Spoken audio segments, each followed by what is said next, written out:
बऱ्याच जणांना वाटतं की मनोज जरांगे पाटलांच्या लढ्यामध्ये ज्या हैदराबाद गॅझेटचा उल्लेख झाला आणि त्या गॅझेटच्या जीवावर आरक्षण मिळणार आहे, पण लक्षात घ्या, नुसता पुरावा मिळाला म्हणजे आरक्षण होऊ शकत नाही.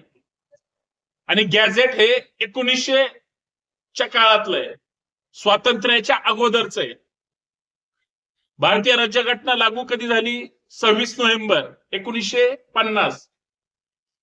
आणि त्याच्या अगोदरचा जर तो पुरावा असेल तर तो फक्त पुरावा म्हणून हे होईल, त्याच्यावर लगेच दाखले दिले जातील का, याचा सुद्धा विचार झाला पाहिजे. अजून एक गोष्ट, कुठलाही गॅझेट हे अंतिम पुरावा असू शकत नाही, त्याला राज्य सरकारची मान्यता आणि माननीय न्यायालयाने सुद्धा तो मंजूर केला पाहिजे, तर आरक्षण होऊ शकतं.